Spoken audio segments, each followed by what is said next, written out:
So, Jason, I have a question for you. Are the most effective leaders servers of people? Hmm. Dang, Janelle. I don't know. But you can find out next on the World of Wisdom. Stay tuned.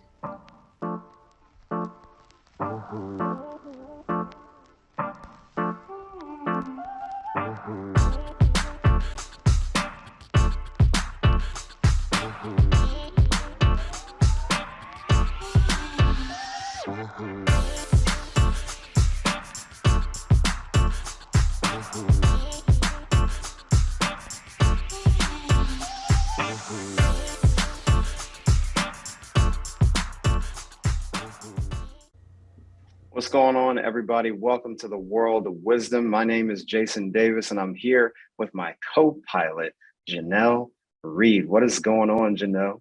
Hello, Jason. I am excited to be here with you, and I'm excited about the world of wisdom. We are going to get into some amazing things today. So, I'm excited. I'm excited. Yes, we are. Yes, we are. And folks, you might be thinking to yourself, like, the world of wisdom, like, what is that? You heard the fancy little intro and you understand why we do what we do. But then there's this nebulous cloud thing called wisdom. It's like, you don't know if it's like a magic carpet that swoops in and helps you, but Janelle and I want to bring some insight that wisdom is a little bit more simple than what you think. In fact, when you look at scripture, because Janelle and I are people of faith, wisdom actually, it's a proverb. Wisdom actually cries out in the streets. It cries aloud from the rooftops. That's what certain translations say. So, what we want to do is open your eyes to the wisdom that's available to you as followers of Christ. We can tap into the wisdom of God, but there's a big but, right, Janelle? We got to look for it. We got to look for it. Isn't it so amazing that you just said something? We have to look for it. We'll go look for how to find a job. We'll go learn to look for, how to do something, how to learn something, but we'll go out to look for something out on the outside versus tap into what we already have. And sometimes we overlook the very things that we already have in us that can help us move us forward. It's Mm, already sometimes in us. And like you said, wisdom cries out in the streets. And in these streets, we go looking for everything else but wisdom. We overlook that. We overlook it. we sure do. And Janelle, that's perfect that you set it up that way because one of the areas that a lot of us overlook is in the workplace. At work, we're so much on our grind, trying to get the paper, trying to take care of the family, and we're trying to run after all these things, and we miss it. It's right up underneath our nose, right, Janelle? We miss it So, all the time, but we miss it in so many different ways. And you know how one of the big indicators of showing us of how we missed it is the great resignation. mm, If you don't know anything else, that has literally exploded for both the talent, organizations, companies, right? The great resignation. And if that was actually foretold, but that is a huge indicator of how we got to where we are today, and how even wisdom, even in the great resignation, has come forth and manifested in different ways, and how businesses have had to tap into wisdom. They've had to tap into wisdom, and even the talent has had to tap into wisdom, right? But it wasn't initially seen that way. So this is going to be some really good stuff that we're going to talk about today.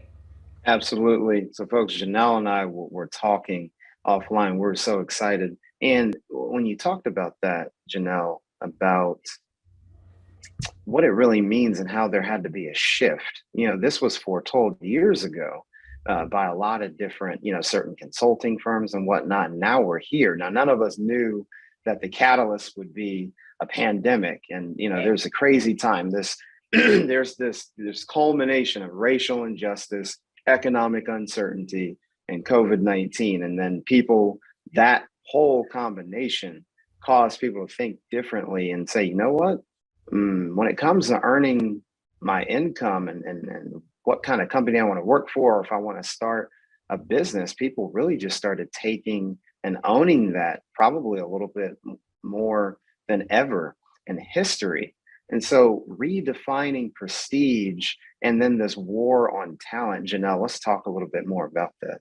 Well, first of all, yes, the Great Resignation has taught us, if nothing else, that if you don't treat talent well, it will walk out the door. But even more than that, it has also taught the art of understanding that your resume, and I've taught this even before, right? The Great Resignation, your resume is not about writing a whole bunch of accolades about yourself. Your resume is literally the sum total of the value that you bring. And what the Great Resignation has taught us is that there's a difference in the level of prestige of having and understanding your value and your worth. Because people quitting jobs without having another one is a great indicator of, oh, wait, I know my worth. I know my Mhm. value. I know you need me more than I need you right now. And there's competition Yeah. for it, right? And so now the name of the game is how are employers and organizations competing? But the real depth of it is, right, the resume versus the prestige. But now what's happening is that even with all of that great prestige, all of that is people having to understand, learning what to do, right, when they don't know what to do. Companies Yes. had to master that, right, in this great resignation in so many different ways because now they've had to think faster. They've had to be Hmm. more proactive, right? The pandemic has taught us, right? Okay, now you have to, you have to have a whole new virtual space. How do you work smarter and not harder with less people by building your talent all at the same time and paying them more, right? And Hmm. so now I feel like the great resignation is an evolving movement where it is growing talent but also allowing people to see their worth and really setting the stage for companies and organizations to level up. Level. Absolutely. I love it, Janelle. And part of that leveling up that you're talking about, it relates to skill sets and looking for talent in non-traditional spaces and places. You and I talked about how customer service was looked at one way, but actually, when you think about customer service, especially if you work in the restaurant business or fast food retail, or even people who sell products, like who work at for a phone carrier, there's two things here: customer service, and then the ability to run a system.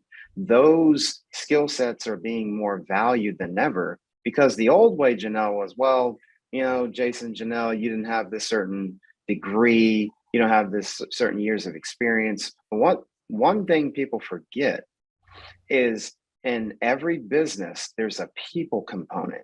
Yes. And people who wait on people at tables, waiters, chefs, the people who work at franchises, or sell a product, not a service. Don't worry, service people, we're not knocking you. We're just using an No, not example. you. No, But me. people who sell a product, they know how that product works, and it's not customized. They sell it the same way every time. That can be systematized. But in the way that it's systematized, they also provide service, because they deal with so many different personality types throughout the day. So they Yes. know how to interact with people. They know how to meet customer needs and provide the service. And then they also can take a system, because we talk about innovation and ingenuity. So if you got all these startups and fancy people, look, I got my system. I did the market research. I don't need you to change that. I just need you to run the thing I need you to run. Well, folks that work in that environment, they understand that. Let's unpack that for a second, So I think about that blind spots, right? So Mm, businesses had to run together and figure out how are we going to continue to function in this now virtual space and right in this pandemic. And I think that businesses definitely overlooked a lot of things, they overthought a lot of things, and they underheard a lot of things. mm, And your example when you were talking about customer service, right? And I think about the example of the company, the restaurant chain Chick-fil-A, right? You have Chick-fil-A, who is legendary, known for their great, amazing customer service, right? And now you have multi-million dollar companies going to hire and even poach Chick-fil-A managers, anyone that works there. Why? Because you talked about that framework of customer service. Because customer service is now the framework and the blueprint and the foundation of all that businesses are doing, especially in the virtual space. And I look at that example and how businesses and I look at it how we do that often, and I can relate to that myself, right? How it's so easy for me to overlook, for me to Mhm. dismiss all the things that I've learned being right in corporate America and now being right a business owner. It's so easily for me to dismiss that, to overlook it, or even minimize it a lot of times, right? And that's how, when I think about wisdom and knowledge and how I've gained things, right? I think about how I've overlooked, how I've underheard, and how I've been very dismissive of certain things. But at the end of the day, what reminds me or what pulls me into, hey, Janelle, you know how to do that, right? That Mhm. knowing what to do when you don't know what to do, or being able to pivot very easily, right? And I think about the industries that have had to pivot, customer service being one of the biggest ones, and how they've been able to get back on their feet, but not just get back on their feet for the sake of doing that, but how they're actually developing people to thrive to do it. Mm. Because at the end of the day, the great resignation has taught us people aren't just leaving for the money. They're Mhm. leaving for their value, and they're leaving because they know they are worth more. Absolutely. Folks, you want to make sure you're taking notes. Janelle, she dropped some serious gold. And what we're giving you is not just, a lot of times people would classify what we're talking about as soft skills, things like working with, understanding your personality type and, doing your disc and your anagram, which by the way, that's important. I would if I were you. Of And I don't course. prefer one over the other. It just, we're like an onion. You peel back the layer, you learn something new Yeah. about yourself.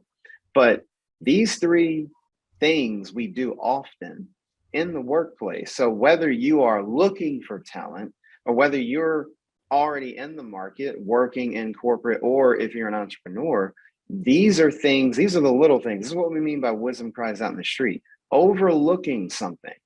When it comes to talent, as Janelle was talking about, when you overlook talent, it's because you're taking a preconceived notion of the way things were always done. That's what's known as a sacred cow. That's another one of those corporate terms. Well, Jason, Janelle, it's always ever been done that way. Well, that's fine until something changes. Enter the great resignation. So what happens when a degree, and we're proponents of education, we're educated folks ourselves, but what happens when that's no longer the the top thing to find talent? What happens when you can find just as good of talent from unlikely sources? That's overlooking. If you're an existing employee, if you're an entrepreneur out in the marketplace, we're talking about that situational awareness. You're in a meeting, you're watching a manager and a direct report. You're watching their interaction in the meeting, and then you notice somebody's a little bit more quiet than what they used to be. Somebody's a little standoffish. Situational awareness, you overlooked that. So when it came time to make a decision in business, they did something that was least expected when you could have spoken up in the meeting or in the interaction, asked the question, hey, Jason, hey, Janelle, you normally say something in the meeting. What's going on there? That's what we mean by overlooking. So having situational awareness, and that starts with being a good listener, right?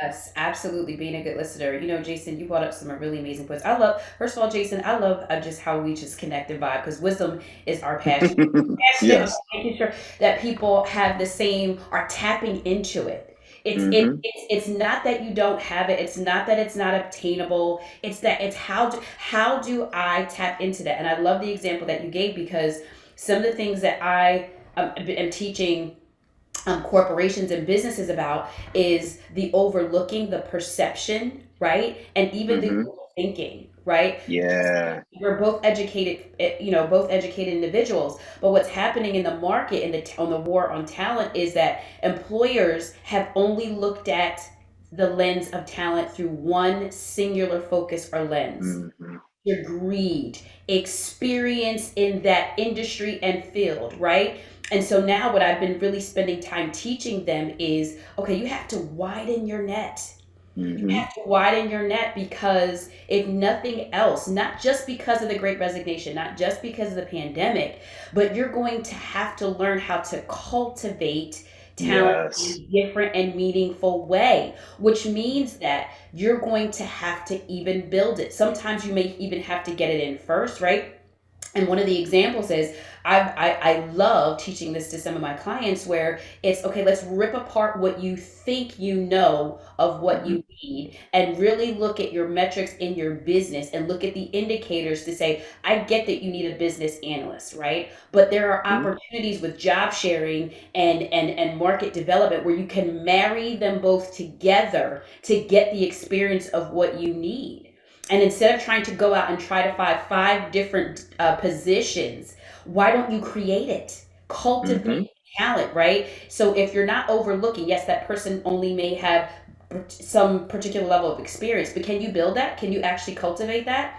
Do you have that level of experience already inside internally that you can pivot and level that, right? Job sharing is also a big opportunity to level up in business, because it gives you the opportunity to build your internal talent market structure. You don't have to buy the talent, you can build the talent, right? Mm. If you build it, they will come. I So love it. important that you look, right, and that's what wisdom is about, right? It's looking and okay, what have I learned, what do I have, what am I not maximizing on, what am I overlooking, what am I overthinking, what do I have at my disposal and my arsenal that I could be using, that I'm already equipped with. So this is just really good. I love it, I love it. Janelle, you're sparking the fire there. So we The have the fire is over. starting, the fire is starting. Yes. And folks, scripture tells us in the book of James, be quick to listen. If you listen long enough, people will tell you what they're looking for and what they need, but you got to listen and you got to be positioned in the right place. Switch up what you're doing. If you change your thinking, you change your life. That's Romans 12:2. Be not conformed to this world, to the patterns of the world, but be transformed by the renewal of your mind. That starts with God. When you follow God, as a child of God, you have access to wisdom. So that means you can ask him, and the Lord can say, hey, what about that over there? Oh, let me ask that question. I love it, Janelle, because then you have the overlooking and then the overthinking. So we talked about situational awareness, but then, folks, practicality. Yes. We live in an information age. There's so much data available. And I'm a data guy, Janelle. I like stuff. I love it. But here's the thing, Janelle. Data is getting produced at such a rate. Even if you love it, you can't keep up with it. So what does that mean? You have to make sense of things. And I'm not just talking about data. You got to make sense of life. We're getting hit with all types of things in the marketplace. So what wisdom does is practicality. Practicality. How do I take something and apply it? Like 2 plus 2 equals 4. Well, how do I use that? Right. Yep. So it's not just the knowing, which is information. Then there's comprehension, which is the understanding. So then how do I take the information, comprehend it, and then go use it? How do I sit in a meeting, understand what's being said in the meeting, and then go apply it to what I'm doing? If I'm an entrepreneur, how do I take a trend that's growing in business or penetrating a new market or vertical? How do I take that, comprehend where it's going, understand the economic signs and signals, my target market, and then move? And then under hearing, my goodness, overlooking, overthinking, because overthinking leads to procrastination Oh, and yeah. not taking action. But then under hearing, because we're set in our own ways, somebody says something and it just goes right. How many times Janelle just goes whoop, right over the And over head, right over the the head. It does. It honestly does. And at the end of the day, are you hearing or are you listening? Are Mm. you hearing or are you listening? And there is a difference, right? I can hear. It's kind of like that Rush Hour movie. Are you hearing the words that are coming out of my mouth, right? Yes, Hear, and sometimes we hear wisdom, but we're not listening to it. We haven't shut our minds to absorb what is being spoken, what is actually being said, and really being able to quiet our minds, right, to be able to really listen. Actively listening means you're pausing, you're stopping, you're reflecting, you're taking it in, right? And when you're actively listening, you open yourself up so that you're not overthinking, right? So that you're not absolutely. overlooking. and that you position yourself to be able to receive and tap in to that learning agility, right?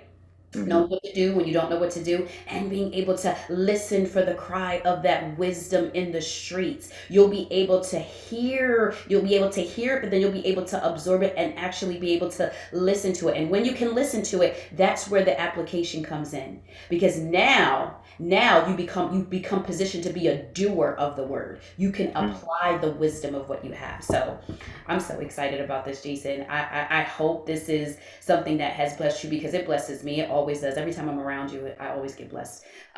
Shout out, to all those. Listen, get with people and surround yourself with not just like-minded people, but sometimes people who have different experiences and know more than you do. You know why? Because it makes you a more well-rounded person, and that's what wisdom is. So Yes. If you like this, folks, coming in 2022, The World of Wisdom on our YouTube web series, The World of Wisdom with Janelle Reid and Jason Davis. Come learn about the wisdom of God that you have access to in the marketplace and living skillfully and making decisions when you don't know what to do. You can also follow us via our social media. You can catch me, Jason.N.Davis, Mr. Fortify on Instagram. Janelle, why don't you tell them where to you find can you? find me on Instagram at Janelle L. Reid on Instagram. You can follow me, and also Divine Career Solutions, both on Instagram. But this was amazing, Jason. I had such an amazing time today. And I'm looking forward to the world of wisdom, and I hope you guys are too. So stay tuned for 2020. We're coming at you with more wisdom. Yep, the world of wisdom at gmail.com with the wisdom with a Z, the world of Oh, wisdom with a Z at gmail.com. The best is yet to come. We'll see you soon. see you soon.